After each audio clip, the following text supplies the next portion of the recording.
ചിരിക്കാനല്ലോ ചിരിക്കാൻ. അപ്പം എല്ലാവർക്കും നമ്മുടെ പുതിയൊരു വീഡിയോയിലേക്ക് സ്വാഗതം. ഞാൻ ഇപ്പം മാർക്കറ്റിലോട്ട് വന്നാണ് വീട്ടിലേക്ക് കുറച്ച് സാധനങ്ങൾ മേടിക്കാൻ. വീട്ടിലേക്ക് കുറച്ച് സാധനങ്ങൾ മേടിക്കാൻ കുഞ്ഞാവുണ്ട് കൂടെ. അപ്പോൾ കുറച്ച് ദിവസം വീഡിയോ ഒന്നും ഇട്ടില്ല. അതിന് പ്രധാന കാരണം ഞാൻ മലേഷ്യയിൽ പോയേക്കുമായിരുന്നു. അപ്പോൾ നമ്മളൊരു ഗ്രൂപ്പായിട്ട് പോകുന്നതല്ലേ, ഒരു വലിയൊരു റെസ്പോൺസിബിലിറ്റി അല്ലേ. അപ്പോൾ അതിനിടയ്ക്ക് നമുക്ക് വീഡിയോയും എല്ലാം കൂടെ എടുക്കാനുള്ളൊരു സമയവും അല്ലെ, പിന്നെ അത് എഡിറ്റ് ചെയ്യാനുള്ള സമയമല്ല. എൻ്റെ മുഖമൊക്കെ നീരുണ്ട് ചെറുതായിട്ട്, അതുപോലെ ഉറക്കക്ഷീണവും നല്ലോണം ഉണ്ട്. പിന്നെ കിടു അണ്ണണി ഞാനും കൂടെ അടിച്ചു പൊളിച്ച് അടിപൊളിയായിട്ടാണ് ഞങ്ങൾ പോയിട്ട് വന്നത്. ഭയങ്കര ഹാപ്പി ആയിരുന്നു. അപ്പോൾ എനിക്ക് സത്യം പറഞ്ഞാൽ ഞാൻ മലേഷ്യക്ക് പോകുന്നതിന് മുന്നേ തന്നെ 2-3 ദിവസം വീഡിയോ ഇട്ടിട്ടില്ല. ഞാൻ കുറച്ച് ഡൗൺ ആയിരുന്നു. ഇപ്പോഴും അത് എനിക്ക് ചില കാര്യങ്ങളിൽ നല്ല വിഷമമുണ്ട്.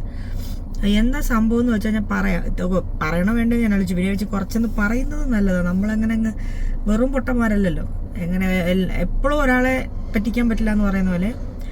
അതായത് എനിക്ക് കുഞ്ഞാവയ്ക്ക് വേണ്ടപ്പെട്ട ഒരു വ്യക്തി അവരുടെ ഫാമിലിയായിട്ട് ഞങ്ങൾ നല്ല രീതിയിലുള്ള ബന്ധമാണ്, നല്ല അടുപ്പമൊക്കെയാണ്.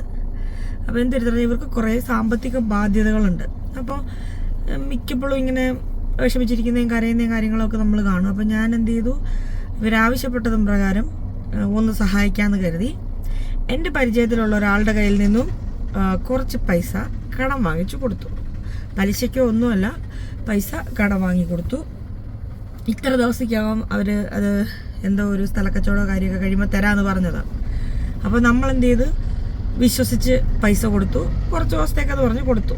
അതുപോലെ ഒരാവശ്യത്തിന് വേണ്ടിയിട്ട് ഇടാൻ വേണ്ടി മാല ചോദിച്ചു. എൻ്റെ അധികം സ്വർണ്ണം ഇല്ലെന്ന് ഒരുമാതിരി വീഡിയോ കാണുന്ന എല്ലാവർക്കും അറിയാവുന്നതാണ്.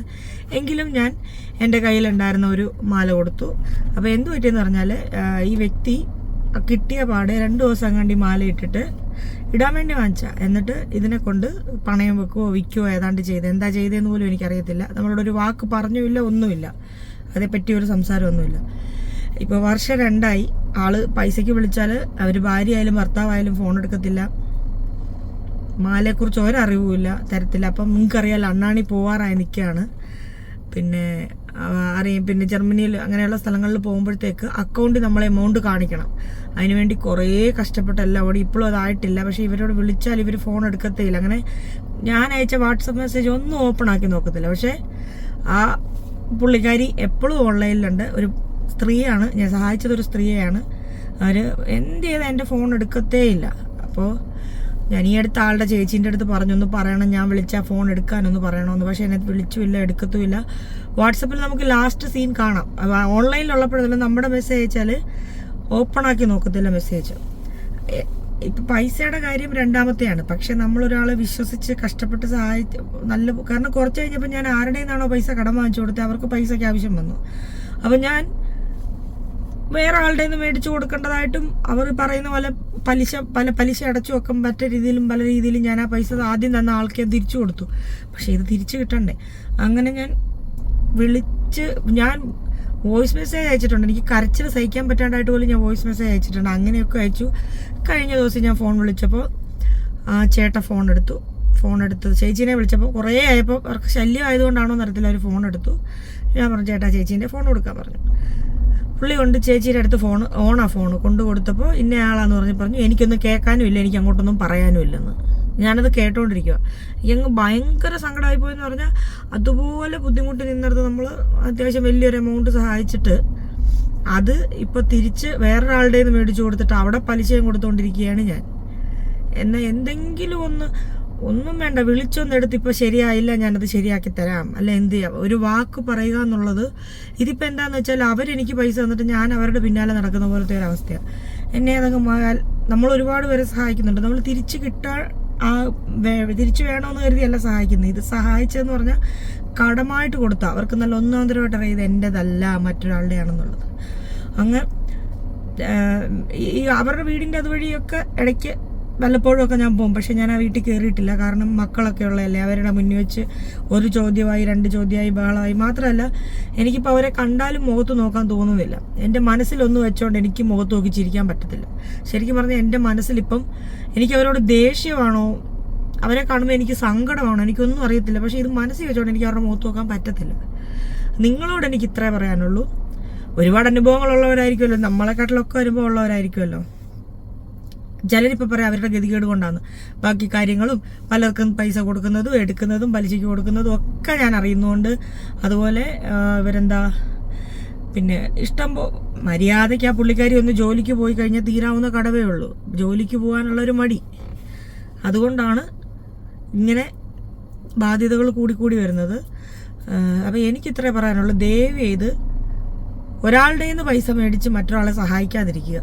എൻ്റെ അനുഭവം കൊണ്ട് എനിക്ക് പട്ടിയുടെ വില പോലും, പട്ടിക്ക് നല്ല വിലയുണ്ട്, പുല്ല് വില പോലും ഇല്ല. ഒരു വിലയില്ലാണ്ട് നമ്മളെ ഇട്ട് അങ്ങോട്ടും ഇങ്ങോട്ടും തട്ടുക. ഞാൻ 2 വർഷമായിട്ട് ഞാനിത് അനുഭവിച്ചുകൊണ്ടിരിക്കുക. പക്ഷേ ഈ 2 വർഷവും ഞാനത് ചോദിക്കാൻ വേണ്ടി വിളിക്കുന്നു, ഇവർ ഫോൺ എടുക്കൂല. ഇങ്ങനെ നീക്കി കൊണ്ടുപോയതല്ലാണ്ട്. പക്ഷേ ഇപ്പം അണ്ണാണ്ടൊരാവശ്യം വന്നപ്പോൾ എനിക്കത് അത്യാവശ്യം. എനിക്ക് ഞങ്ങൾ കുടുംബത്തിലുള്ള എല്ലാവരും കൂടെ കഷ്ടപ്പെട്ടിട്ടാണ് അണ്ണാണിക്ക് ഇപ്പോൾ പോകാനുള്ള പൈസ ആക്കിക്കൊണ്ടിരിക്കുന്നത്. അപ്പോൾ നമുക്ക് കിട്ടുമെന്നുള്ളൊരു പ്രതീക്ഷയിൽ വീണ്ടും വിളിക്കുന്നു, നാണം കെടുന്നു എന്നല്ലാണ്ട് എളുപ്പമാണ്. എനിക്ക് അങ്ങോട്ട് പോയി 2 ബഹളവും വെച്ച് എങ്ങനെയാണ് ഇപ്പം ഞാൻ പേഴ്സണലി ഒരു വോയിസ് മെസ്സേജ് അയച്ചാലും അവർ നോക്കത്തില്ല, വീഡിയോ എടുത്ത് വെച്ചാലും നോക്കൂല, ഒന്നും അവർ നോക്കൂല. ഇതെങ്കിലും അവർ കാണുമെന്നുള്ള പ്രതീക്ഷ തന്നെയാണ് ഞാൻ വീഡിയോ ഇപ്പം ഈ ഒരു വീഡിയോ ഞാൻ ഇട്ടത്. ഇനി എന്തിനാ ഇങ്ങനെ വീഡിയോ ഇടുന്നത്, നേരിട്ട് പോയി കണ്ടാൽ മതിയോ എന്നൊക്കെ പറയുന്ന ആൾക്കാർ കാണും. എനിക്ക് നേരിട്ട് ആ മക്കളെ ഫേസ് ചെയ്ത് അവിടെ പോയി നിൽക്കാൻ പറ്റത്തില്ല.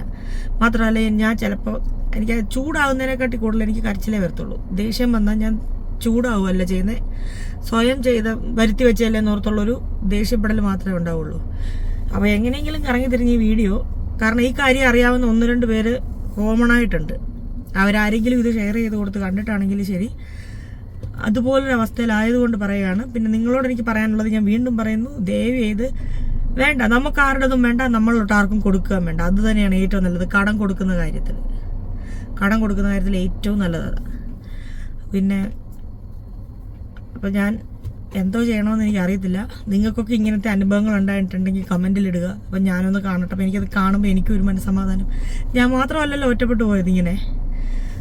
അപ്പോൾ പിന്നെ എനിക്ക് അറിഞ്ഞൂടെ ഇനി എന്ത് ചെയ്യണമെന്ന് ഇത് കിട്ടാൻ വേണ്ടിയിട്ട്. എനിക്ക് എപ്പോഴും പണി കിട്ടുന്നത് കുടുംബത്തെ മക്കളെ കാണുമ്പോഴും, കൊച്ചു മക്കളെയും പ്രായമുള്ളവരുടെ അവസ്ഥ ഓർക്കുമ്പോഴാണ് ഞാൻ പിന്നോട്ട് വലിയുന്നത്. അത് നല്ല ഒന്നാന്തരമായിട്ട് അവർക്ക് അറിയുകയും ചെയ്യും. അതിൻ്റെയാണ്.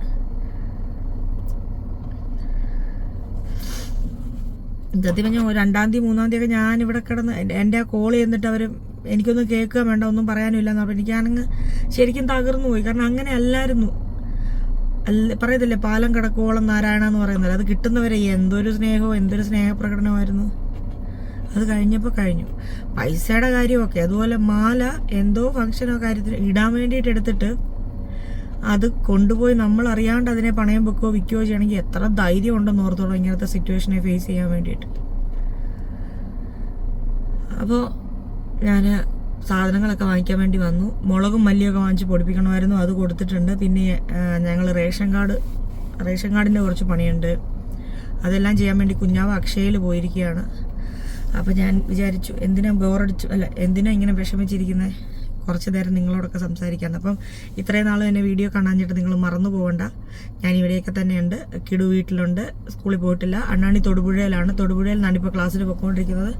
എനിക്ക് നല്ല നീര് വെച്ചില്ലേ. ഇതെൻ്റെ പുതിയ വാച്ച്, എറണാകുളത്തു നിന്ന് മേടിച്ചതാണ്. 350 രൂപ. നല്ല ഭംഗിയല്ലേ. സമയം തെറ്റാൻ തോന്നുന്നു. സമയം ശരിയാണ്, ചെറിയ വ്യത്യാസമേ ഉള്ളൂ. അങ്ങനെയാണ് കാര്യങ്ങൾ. അല്ല, പണി എനിക്ക് ഇടയ്ക്കിടയ്ക്ക് കിട്ടാറുണ്ട്. അതിനെക്കാട്ടി നല്ലൊരു പണി കിട്ടിയത്, ഒരുപാട് നമ്മളടുത്ത് ചിരിച്ച് ഭയങ്കര സന്തോഷമായിട്ട് സംസാരിക്കൂലേ. ഇത് വേറൊരാളുടെ കാര്യം കേട്ടോ. ഭയങ്കരമായിട്ട് ചിരിച്ച് സംസാരിച്ച് നമുക്ക് തോന്നുന്നു നമ്മളെ ഹെൽപ്പ് ചെയ്യുവാണെന്നോ അല്ലെങ്കിൽ നമ്മുടെ കൂടെ സപ്പോർട്ടായിട്ട് നിൽക്കുവാണെന്നോ, അല്ലെ നമുക്ക് എന്ത് വന്നാലും ഇവരാദ്യം ഓടിയെത്തും എന്നുള്ളത്. പക്ഷെ നമ്മൾ വൈകിയാണ് അറിയുന്നത് നമ്മളെപ്പറ്റി മറ്റൊരാളോട് മോശം പറയുക, അവരെ പറ്റി മോശം നമ്മളടുത്ത് പറയുക. അപ്പോൾ ഈ വ്യക്തി എനിക്ക് വേണ്ടപ്പെട്ട വേറൊരാളുടെ കാര്യം എന്നോട് കുറേ പറഞ്ഞു, മോശം കാര്യങ്ങൾ തന്നെ. അപ്പം എൻ്റെ മനസ്സ് പറഞ്ഞു, എന്നോട് അവരെ പറ്റി ഇത്രയും പറയണമെങ്കിൽ ആ മറ്റു വ്യക്തികളോട് എന്നെ പറ്റി മോശം പറയുമല്ലോ.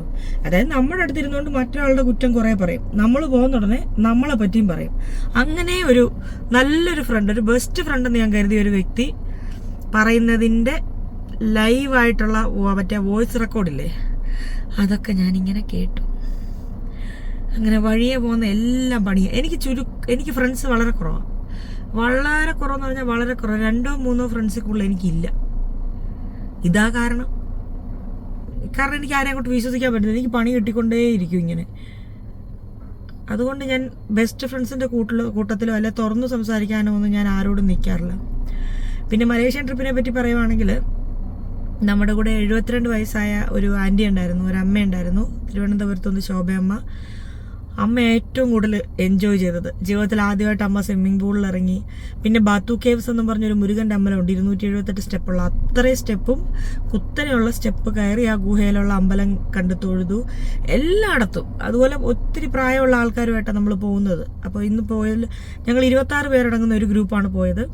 കൂടുതലും പ്രായം ചെന്ന ആൾക്കാരായിരുന്നു. അവരൊക്കെ ഭയങ്കരമായിട്ട് ഓടിച്ചാടി നിന്ന വളരെ നല്ലൊരു ടീമാണ് ഇത്തവണയും കിട്ടിയത്. അങ്ങനെ ഭയങ്കര സന്തോഷത്തിലായിരുന്നു ഞാൻ. ഈ ഒരു 4-5 ദിവസം നമ്മുടെ ട്രിപ്പ് തീരുന്ന വരെ അടിപൊളിയായിരുന്നു. തിരിച്ചു വന്നു. പിന്നെയും ഓരോ ഗ്യാപ്പ് കിട്ടുമ്പോഴും ഞാൻ ഇങ്ങനെ പൈസ തരാനുള്ള വ്യക്തിനെ വിളിച്ചോണ്ടേ ഇരിക്കുക. എനിക്ക് ചിലവാക്കാനോ ഒന്നിനു വേണ്ടിയിട്ടല്ല, എനിക്ക് എൻ്റെ അണ്ണാൻ്റെ കാര്യം നടക്കണമല്ലോ. പുള്ളി ഇത്രയും കഷ്ടപ്പെടുകയും കാര്യമൊക്കെ ചെയ്യുന്നത് പുറത്തു പോയി സ്വന്തമായിട്ടൊരു നല്ല രീതിയിൽ എല്ലാവരും നന്നാവണം എന്നുള്ളൊരു ആഗ്രഹത്തിൽ പോകുന്നതാണ്. അപ്പോൾ അതിന് വേണ്ട കാര്യങ്ങൾ ചെയ്യാൻ നേരം നമ്മൾ ആദ്യം ആലോചിക്കുന്നത് എന്താ, നമുക്ക് കിട്ടാനുള്ളത് എങ്ങനെയെങ്കിലും വാങ്ങിച്ചെടുക്കുക എന്നുള്ളതല്ലേ. അത് അങ്ങനെ മറ്റേ പാട്ട് പോലെ ആയിപ്പോയി, ആസൈ പുന്നകൈ മൂഞ്ചിയിൽ, ആ അവസ്ഥയിലായിപ്പോൾ. അപ്പോൾ ഇത്രയൊക്കെ പറഞ്ഞുകൊണ്ട് ടാറ്റ. അപ്പം നാളെ തൊട്ട് നമ്മുടെ വീഡിയോ സ്ഥിരമായിട്ട് വരുന്നതായിരിക്കും. ഒത്തിരിയും പേര് എനിക്ക് മെസ്സേജ് അയച്ചിട്ടുണ്ടായിരുന്നു, ഒരു ഷോർട്ട് വീഡിയോ എങ്കിലും ഇടണേ, ചെറിയൊരു വീഡിയോ എങ്കിലും ഇടണേ. മാനസികമായും പിന്നെ സമയത്തിൻ്റെ കാര്യത്തിലും ഞാൻ വളരെ ബുദ്ധിമുട്ടിയായിരുന്നു. പിന്നെ പ്രത്യേകം എടുത്ത് പറയേണ്ടത്, നമ്മുടെ മലേഷ്യയിൽ നമ്മളെ കൊണ്ടുപോകുന്ന എൻ്റെ ഗ്രൂപ്പിനൊപ്പം വർക്ക് ചെയ്യുന്ന നമ്മുടെ പാർട്ട്ണറായിട്ടുള്ള എറൗണ്ട്സ് ടീം, അതായത് സയന, സമദ്, അവർ രണ്ടും വളരെ നല്ല സപ്പോർട്ടായിട്ട് കൂടെയുണ്ട്. അതുകൊണ്ട് നമുക്ക് ട്രിപ്പൊക്കെ വളരെ ഹാപ്പിയാണ്. ഒരാൾക്ക് ഒരു പരാതി പോലും ഒന്നിലുമില്ല. അപ്പോൾ അടുത്ത ട്രിപ്പിനെ കുറിച്ച് ഞാൻ അറിയിക്കുന്നതായിരിക്കും. അപ്പോൾ ടാറ്റാ.